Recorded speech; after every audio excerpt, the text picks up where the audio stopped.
நிறைய பேர் கேட்டுக்கொண்டிருக்கின்ற விடயம்தான் இந்த நோய்கள் எவ்வாறு சாப்பாடு மூலமாக கண்ட்ரோல் பண்ணலாம் அப்படின்னு சொல்லி. அதே நேரம் இருக்கின்ற மெயினான பிரச்சனை தான் இந்த டயபெட்டிஸ்ன்றதை குணப்படுத்த முடியுமா, குணப்படுத்த முடியாதா, ஹைப்பர் டென்ஷன் ப்ரெஷரை குணப்படுத்த முடியுமா, கொலஸ்ட்ராலை குணப்படுத்த முடியுமா அப்படின்னு சொல்லி நிறைய பேர் கேட்டுட்டு இருக்கிறாங்க. அதுக்கான one and only best answer தான் எஸ், அதை குணப்படுத்தலாம். அதாவது நீங்கள் டேப்லெட் யூஸ் பண்ணாமல் போகிற நிலைமைக்கு கொண்டு வரலாம். அதுக்கு என்ன தேவைன்னு சொன்னால் டிசிப்ளின். முதலாவது விடயம் என்னன்னு சொன்ன நண்பர்களே, உங்களுக்கு தேவையானது லைஃப்பில் டிசிப்ளின். எப்படின்னு சொன்னால் உங்களுடைய ஃபுட் டிசிப்ளின் இருக்க வேண்டும். அதே நேரம் உங்களுடைய ஸ்லீப் சைக்கிள்ஸில் டிசிப்ளின் இருக்க வேண்டும். அதே டைமில் உங்களுடைய intake, water intake, fluid intake அதில் டிசிப்ளின் இருக்க வேண்டும். உங்களுடைய லைஃப் ஸ்டைல் டிசிப்ளின் இருக்க வேண்டும். நீங்கள் எக்ஸசைஸ் செய்கிறீங்களா இல்லையா அப்படின்னு சொல்லி நிறைய விடயங்கள் இருக்கின்றது. உதாரணமாக உங்களுக்கு தெரியும், நீங்கள் டயபெட்டிஸ் இருக்கின்ற ஒரு ஆளாக இருந்தால் முதலாவதாக செய்ய வேண்டிய விடயம் தான் நீங்கள் சுகர் கண்டென்ட்டை நீங்கள் ஜீரோ பண்ண வேண்டும். உங்களுக்கு டயபெட்டிக் வந்துருச்சு அப்படின்னு சொன்னால் நீங்கள் சுகர் கண்டென்ட்டை, அதாவது சுகர் போட்டு டீ குடிக்கிறது, காஃபி குடிக்கிறது, சுகர் போட்டு சுகர் ஜூஸஸ் குடிக்கிறது, இது எல்லாத்தையும் நீங்கள் நிறுத்த வேண்டும். அதுக்கப்புறமாக நீங்கள் செய்ய வேண்டும் காப்ஸை கார்போஹைட்ரேட் எனப்படுகின்ற அந்த மாச்சத்துள்ள உணவுகளை குறைக்கிறத செய்யணும். ப்ரோட்டீனை கூட்ட வேண்டும். உங்களுடைய ஃபுட் டிசிப்ளினை அழகாக மெயின்டைன் பண்ணுறது ஒரு வேலையை நீங்கள் கட்டாயம் செய்ய வேண்டும்.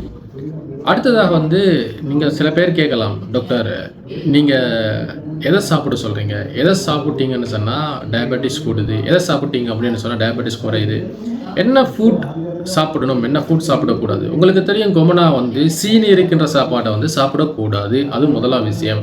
இரண்டாவது விஷயம் என்னன்னு சொன்னால் உண்மையிலே காப்ஸை குறைக்க வேண்டும். அதுலேயும் இன்னும் ஒரு விடயம் இருக்கின்றது நண்பர்களே. என்னவென்று சொன்னால் ஒவ்வொரு நோயாளிகளுடைய பாடியும் டிஃப்ரெண்ட்டானது. சில வேளை சிலருக்கு சில சாப்பாடுகளை, சில உணவுகளை சாப்பிட்டால் அவர்களுக்கு பாடியில் இருக்கின்ற சுகர் கண்டென்ட் கூடுகிறது. சில சாப்பாடுகளை சாப்பிட்டால் குறைகின்றது. ஒருவருக்கு சில நேரம் சில சாப்பாடுகளை சாப்பிடுகின்ற போது சுகர் கண்டென்ட் கூடும். ஆனால் இன்னும் ஒருவருக்கு அதே சாப்பாட்டை சாப்பிட்டால் சுகர் கண்டென்ட் கூடாது. இப்படியான சில சாப்பாடுகளும் இருக்கின்றது. ஸோ ஒவ்வொருத்தருடைய பாடியும் டிஃப்ரெண்ட்டாக ஒரு சாப்பாட்டுக்கு, ஒரு உணவுக்கு ரியாக்ட் பண்ணுறதால சில வேளை ஒரு நபருக்கும் இன்னும் ஒரு நபருக்கும் இடையிலே இந்த ஃபுட் ஹேபிட் மாற்றமடையலாம். ஸோ உங்களுடைய பாடி பாடி லாங்குவேஜ் எனப்படுகின்றது. உங்களுடைய பாடி ஒரு எலாமை தரும். உங்களுக்கு கெஸ்ட்ரைட்டிஸ்ன்னு சொன்னால் உங்களுக்கு விளங்குகிறது இது என்னமோ நடக்கிறது. அதே மாதிரி உங்களுக்கு சுகர் கூடுகின்ற நேரத்தில் உங்களுக்கு சில அறிகுறிகள் வரும். சுகர் குறைகின்ற நேரத்தில் உங்களுக்கு சில அறிகுறிகள் வரும். நான் சொல்லுகின்ற ஒரு பெஸ்ட் ஆப்ஷன் தான் டயபெட்டிஸ் இருக்கின்றவர்கள் கேபிலரி பிளட் சுகர், அதாவது கையில் விரல் நுனியை ப்ரிக் பண்ணி ஒரு மெஷினில் வச்சு எனக்கு சுகர் எவ்வளோ இருக்குது அப்படின்னு சொல்லி பார்ப்பாங்க இல்லையா, அந்த மெஷினை கையில் வைத்துக்கொள்வது. அப்போ உங்களுக்கு பாடியில் ஏதாவது ஒரு மாற்றம் தெரிகின்ற நேரத்தில் நீங்கள் என்ன செய்கிறீங்கன்னு சொன்னால் அந்த பிளட் ப்ரிக் பண்ணி, அதாவது உங்களோட ஃபிங்கரை ப்ரிக் பண்ணி பிளட் சுகரை நீங்கள் பார்த்துக்குவீங்க. அப்புறம் என்ன நடக்கும், எஸ் எனக்கு இந்த சாப்பாட்டை சாப்பிட்ட உடனே பிளட் சுகர் கூடி இருக்கிறது, ஸோ அந்த சாப்பாட்டை இனி சாப்பிடக்கூடாது. சில விடயங்களை செய்தீங்கன்னு சொன்னால் பிளட் சுகர் குறையும். ஸோ உங்களுக்கு பிளட் சுகர் குறைகின்ற நேரத்தில் உங்களுக்கு வரும், எஸ் குறைந்திருக்கின்றது, நான் இப்போ என்ன செய்ய வேண்டும் அப்படி என்கின்ற ஒரு நிலைமையை இந்த ஃபுட் ஹேபிட்ஸில் நீங்கள் உருவாக்கி கொள்ள வேண்டும். இவ்வாறு உங்களுடைய பாடியை நீங்கள் கண்ட்ரோல் பண்ணி வைத்து கொண்டால்தான் இந்த ஃபுட் மூலமாக உங்களுக்கு டயபெட்டிஸை கண்ட்ரோல் பண்ணலாம். அப்படி இல்லை என்று சொன்னால் 3 மாதத்துக்கு ஒரு முறை நீங்கள் சுகரை செக் பண்ணுகின்ற போது உங்களுக்கு தெரியாது, நீங்கள் பிளைண்டாக இருப்பீங்க, உங்களுக்கு விளங்காது உங்களுடைய பாடியில் சுகர் கூடி இருக்கின்றதா குறைந்திருக்கிறது என்பது உங்களுக்கு தெரியாது. நீங்கள் மெயின்டைன் பண்ணவும் இல்லை, உங்களுக்கு மெயின்டைன் பண்ணுவதற்கு தெரியாதும் கூட. ஸோ நீங்களாகவே சொந்தமாக ஒரு மெயின்டெனன்ஸை வைத்துக்கொண்டு அந்த ஃபுட் மெனுவையும் அழகாக வைத்துக்கொண்டு நீங்கள் செய்தீர்கள்னு சொன்னால் ஒரு அழகான ரிசல்ட்ஸ் எடுக்கலாம். அதே டைமில் இன்னும் ஒரு விடயம் தான் நண்பர்களே, உங்களுடைய இந்த வாட்டர் ட்ரிங்கிங் பேட்டர்ன் என்ன பண்ணுகின்ற போது நீங்கள் ஒரு நாளைக்கு அட்லீஸ்ட் 3 லிட்டர் தண்ணி குடிக்க வேண்டும், அதாவது நீர் அருந்த வேண்டும். நீங்கள் ஒரு நாளைக்கு 3 லிட்டர் நீர் அருந்துறீங்கன்னு சொன்னால் உங்களோட பாடி ஹைட்ரேட் ஆகிருக்கும். உங்களோட பாடியில் இருக்கின்ற பிளட் இருக்குது தானே, இந்த பிளட்டில் சுகர் இருக்கும். இப்போ டயபெட்டிஸ் இருக்கிறவர்களுக்கு நார்மலாக சுகர் இருக்கும்.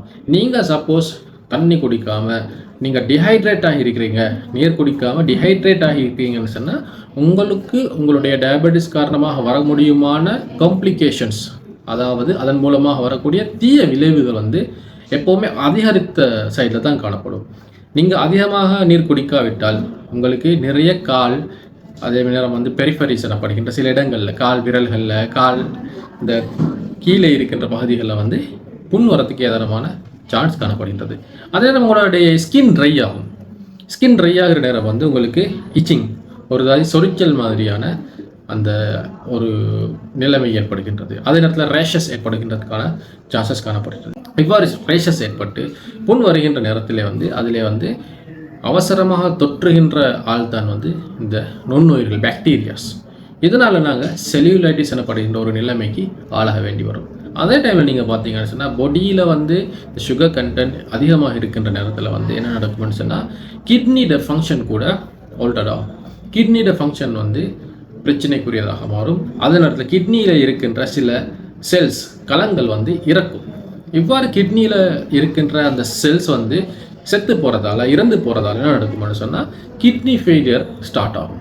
கிட்னி ஃபெயிலியர் ஸ்டார்ட் ஆகின உடனே உங்களுடைய பாடியில் இருக்கின்ற இந்த ப்ரோட்டீன் இருக்குது தானே, என்னோட பாடியில் இருக்கின்ற ப்ரோட்டீன், அதாவது வந்து பிளட்டை வந்து திக்காக வைத்து கொண்டிருக்கின்ற ஒரு சாமான் தான் இந்த ப்ரோட்டீன். அதே நேரத்தில் வந்து வெளியிலிருந்து ஏதாவது ஒரு நுண்ணுயிர் வந்துருச்சு அப்படின்னு சொன்னால் அந்த நுண்ணுயிருக்கு எதிராக போராடுகின்ற வலிமையும் இந்த ப்ரோட்டீன்ஸுக்கு இருக்கின்றது.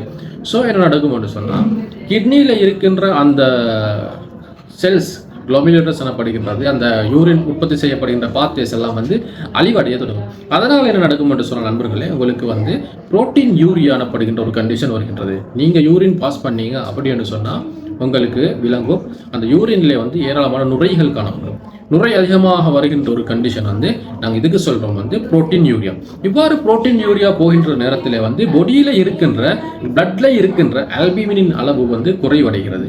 இதனால் வந்து உங்களுக்கு வந்து கால், கைகள் எல்லாம் வீக்கம் ஏற்படுகின்றது. அதே நேரம் வந்து கிட்னி ஃபெயிலியர் எனப்படுகின்ற ஒரு கண்டிஷனுக்கு உங்களுடைய பொடி செல்கின்றதன் காரணமாக நண்பர்களே என்ன நடக்குதுன்னு சொன்னால் உங்களோட பொடியில் இருக்கின்ற கிரியேட்டினின் அளவு வந்து அதிகரிக்கிறது. இந்த கிரியேட்டினுடைய அளவு அதிகரிக்கிறதன் காரணமாக உங்களுடைய கிட்னியினுடைய ஃபங்க்ஷன் குறைவடைவதை வந்து டாக்டர்ஸ் ஆகிய எங்களுக்கு வந்து அழகாக வந்து பார்த்து கொள்ளலாம். அதன் பிறகு என்ன நடக்கும் என்று சொன்னால் இந்த கிட்னியினுடைய ஃபங்க்ஷன்ஸை ரிவர்ஸ் பண்ணுறது வந்து ரொம்பவே கஷ்டமாக இருக்கின்றது. ஸோ உங்களுடைய பொடியிலே இருக்கின்ற உங்களுக்கு பொடியில் நடக்கின்ற மெட்டபாலிசம் எனப்படுகின்றது. நீங்கள் சாப்பிடுகின்ற நேரத்தில் நிறைய நச்சு பொருட்கள் இருக்கின்றது. உங்களுடைய லிவர் மூலமாக வந்து நச்சுக்கள் நீக்கப்பட்டு உங்களோட கிட்னி மூலமாக தான் வெளியேற்றப்படுகின்றது. இந்த கிட்னி ஃபெயிலியர் ஆகின்ற தருணத்திலே உங்களுடைய பொடியில் இருக்கின்ற கழிவுகள், இந்த கழிவுகள் வந்து கிட்னி மூலமாக வெளியேற்ற முடியாமல் போகின்றது. இதன் காரணமாக நண்பர்களே என்ன நடக்கிறது என்றால் உங்களுடைய கழிவுகள் உங்களுடைய பொடியிலே தேங்கி நிற்கின்றது.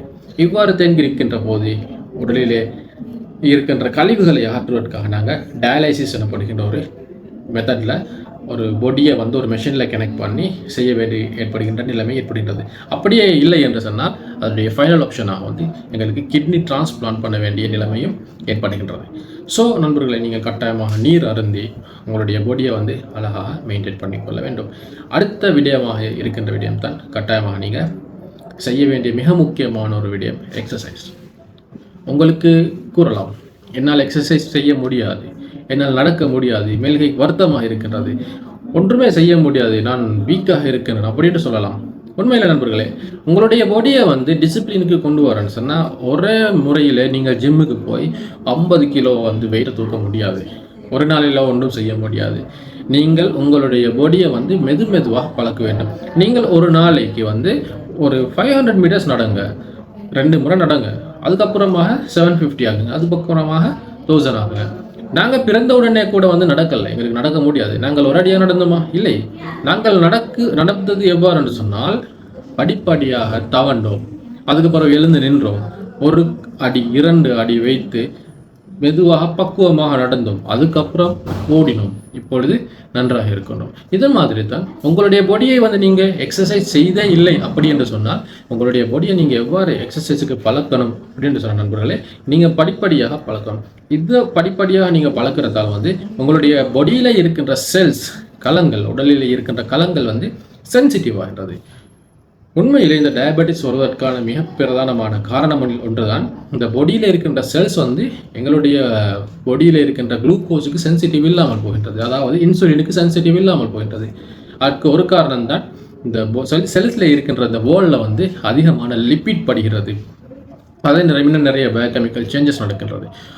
அந்த நேரத்தில் வந்து நீங்கள் எக்ஸசைஸ் அதிகமாக செய்கின்ற நேரத்தில் என்ன நடக்கும்னு சொன்னால் இந்த லிப்பிட்ஸ் கொழுப்புகள் குறைகின்றது, உங்களுடைய பாடியில் இருக்கின்ற ரத்தம் சர்க்குலேட் ஆகின்றது, நீங்கள் அதிகமாக தண்ணி குடிக்க வேண்டிய தேவை ஏற்படுகின்றது, அன்வான்ட் ஃபெட்டெல்லாம் வந்து பேர்ன் ஆகின்றது. இந்த ஃபெட்டை நீங்கள் பேர்ன் பண்ணி இந்த தேவையில்லாத ஃபெட் எல்லாத்தையும் வந்து நீங்கள் அகற்ற நேரத்தில் வந்து பாடியினுடைய செல்ஸ் வந்து ஆரோக்கியமாக மாறுகின்றது. அதே நேரம் வந்து உங்களுடைய பாடி செல்ஸுக்கு தேவையான எனர்ஜியும் வந்து கிடைக்கிறது. என்னென்று சொன்னால் நீங்கள் எக்ஸசைஸ் செய்யும் போது வந்து உங்களுடைய பாடிக்கு வந்து அதிகமாக எனர்ஜி தேவைப்படுகின்றது. இதனால் வந்து உங்களுடைய பாடியில் ஸ்டோராக இருக்கின்ற ஃபெட்டாக இருக்கலாம், கிளைக்கோஜனாக இருக்கலாம், இது மாதிரியான நிறைய எனர்ஜி சோர்ஸ் வந்து பிரேக் டவுன் ஆகி உங்களுக்கு நிறையவே எனர்ஜி கிடைக்கின்றது. அதனால் வந்து நீங்கள் என்ன செய்ய வேண்டும்னு சொன்னால் கட்டாயமாக வந்து அட்லீஸ்ட் ½ hour, அதாவது அரை ஹவர் நீங்கள் ஒரு நாளைக்கு எக்ஸசைஸ் செய்யுங்க. அதுக்கு கூட செய்யணும்னாலும் பரவாயில்லை, நீங்கள் கட்டாயமாக வந்து டெய்லி ப்ராக்டிஸ் பண்ணிட்டு வாங்க. இதன் மூலமாக நீங்கள் சிக்னிஃபிகண்ட் ஒரு சேஞ்சை பார்க்கலாம். அதே டைமில் நீங்கள் பார்த்தீங்கன்னு சொன்னால் வந்து இந்த கொலஸ்ட்ரால் இருக்கின்றவர்களுக்கு வந்து நான் தனியான ஒரு வீடியோ தருகின்றேன். இந்த கொலஸ்ட்ராலை பற்றி நாங்கள் தனியாக கட்டாயமாக பேச வேண்டும். அதனால் வந்து இப்போ நான் டயபெட்டிஸை பற்றியே மெயினாக கதைக்கின்றேன். அதே நேரத்தில் வந்து நீங்கள் ஆயில் சாப்பாடுகளை குறைக்கிறது ரொம்பவே நல்லது. ஆயில் சாப்பாடுகள் மூலமாக டயபெட்டிஸ் வரையிலும் வந்து பார்த்தீங்கன்னு சொன்னால் டயபெட்டிஸ் வரத்தை விட டயபெட்டிஸோட சைட் எஃபெக்ட்ஸ் வந்து அதிகமாக காணப்படுகின்றது. இந்த டயபெட்டிஸ் வரதன் மூலமாக வந்து உண்மையிலே மிக பிரதானமாக ஸ்ட்ரோக் வரலாம், ஹார்ட் அட்டாக் வரலாம், உங்களுடைய கண் பார்வை குறையலாம், உங்களுடைய கண்ணில் இருக்கின்ற அந்த வெசல்ஸ் வந்து அடைபடலாம், அல்லது உங்களோட கண்ணிலே உள்ள ப்ளீட் ஆகலாம், டயபெட்டிஸ் ரெட்டினோபதி எனப்படுகின்ற ஒரு நிலைமை ஏற்படும். அதே நேரத்தில் உங்களுடைய நரம்புகள் வீக் ஆகலாம், வேலை செய்யாமல் போகலாம், உங்களுக்கு சென்சேஷன் இல்லா போகலாம். அதுக்கு நாங்கள் டயபெட்டிக் நியூரோபதியான அழைப்போம். அதே நேரம் கிட்னி ஃபெயிலியர் ஆகலாம், நான் ஆல்ரெடி சொன்ன மாதிரி டயபெட்டிக் நெஃப்ரோபதியான அழைப்போம். அதே மாதிரி ஏகப்பட்ட விடயங்கள், ஏகப்பட்ட காம்ப்ளிகேஷன்ஸ் வந்து டயபெட்டிஸ் மூலமாக நடக்கின்றது. ஸோ உங்களுக்கு வந்து இவற்றையெல்லாம் தவிர்த்து கொள்ள வேண்டும் என்றால் நீங்கள் ஒரு லைஃப்பில் வந்து டயபெட்டிஸ்ட அளவு, அதாவது உங்களுடைய பாடி சுகர்ட அளவை வந்து நீங்களாகவே மெயின்டைன் பண்ணிக்கொள்ள வேண்டும். அடுத்த மிக முக்கியமான விடயம் தான் இது எல்லாவற்றையும் வந்து கன்சிஸ்டன்சியாக கண்டினியூஸாக செய்கிறது. இது எல்லாவற்றையும் நீங்கள் செய்கின்ற போது தான் வந்து உண்மையிலே உங்களுக்கு ஒழுங்கான ரிசல்ட்ஸை பார்க்கலாம்.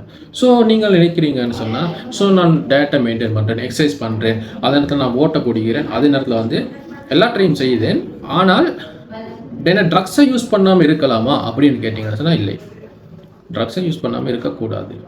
இன்னும் ஒரு விடயம் இருக்கின்றது. இந்த ட்ரக்ஸை வந்து நீங்கள் எப்போ யூஸ் பண்ணாமல் இருக்கணும் அப்படின்றதுக்கு வந்து நிறைய விடயம் இருக்கின்றது, நிறைய எஃபெக்ட்ஸ் செல்வாக செலுத்தும். உங்களுடைய பிளட் சுகர் லெவலை நீங்கள் முதல்ல கண்ட்ரோலுக்கு கொண்டு வாங்க. அதுக்கு பிறகு என்ன நடக்கும்னு சொன்னால் நீங்கள் டாக்டர்கிட்ட போகின்ற நேரத்தில் டாக்டர் வந்து உங்களுடைய ட்ரக்ஸை வந்து படிப்படியாக குறைப்பார். ஸோ அதுக்கான மெக்கானிசம் நார்மலாக மெடிக்கல் லைஃப்பில் இருக்கின்றது.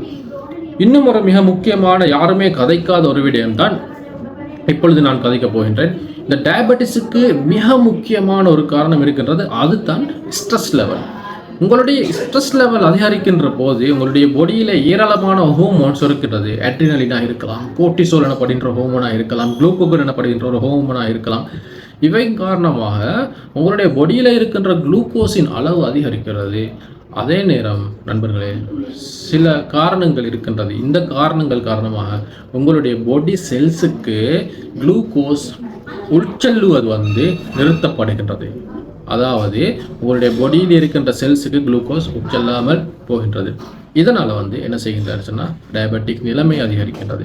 ஸ்ட்ரெஸ் கண்டினியூஸாக ஸ்ட்ரெஸ்ஸில் இருக்கின்றவர்கள், டிப்ரெஷனில் இருக்கின்றவர்கள், ஓவராக ஸ்ட்ரெஸ் இருக்கின்றவர்களுக்கு வந்து டயபெட்டிஸ் ஏற்படுவதற்கான அதிகமான சான்சஸ் காணப்படுகிறது. ஸோ முதலாவதாக ஸ்ட்ரெஸ்ஸில் இருக்கின்றவர்கள் நீங்கள் என்ன செய்யணும் அப்படின்னு சொல்லி பார்த்தீங்கன்னு சொன்னால் ஸ்ட்ரெஸ்ஸில் இருந்து நீங்கள் விடுபட வேண்டும்.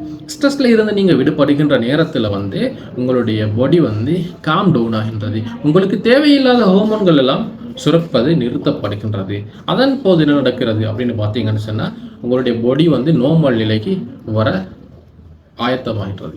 இதனால் தான் நண்பர்களே நான் உங்களிடம் வேண்டிக் கொள்வது, இந்த ஃபுட்டால் நீங்கள் மேனேஜ் பண்ணுறீங்க, எக்ஸசைஸால் மேனேஜ் பண்ணுறீங்க, வாட்டர் இன்டேக்கால் மேனேஜ் பண்ணுறீங்க, உங்களோட ஸ்ட்ரெஸ் ரிலீஃபால் மேனேஜ் பண்ணுறீங்க, இது எல்லாத்தையும் சேர்த்து நீங்கள் ஆல்ரெடி இந்த டயபெட்டிக்ஸுக்கு வந்து நீங்கள் மருந்து எடுத்துக்கொண்டு இருக்கிறீங்க அப்படின்னு சொன்னால் நீங்கள் அந்த மருந்தையும் எடுத்துட்டு கண்டினியூஸாக போகும்போது உங்களுடைய சுகர் லெவல் வந்து குறைந்து கொண்டு நீங்கள் டிசிப்ளின் ஆஃப் த லைஃப்பில் டிசிப்ளினை நீங்கள் மெயின்டைன் பண்ணிட்டு போகிறீங்க. அந்த டைமில் வந்து என்ன நடக்கும்னு சொன்னால் உங்களுக்கு மருந்தை வந்து உங்களுடைய டாக்டர் நிச்சயமாக குறைப்பார். குறைத்து ஒரு கட்டத்தில் குறைக்கின்ற போதெல்லாம் உங்களுடைய டயபெட்டிஸ் கூடாது, நீங்கள் கண்ட்ரோலில் வைத்து கொண்டு இருப்பீங்க.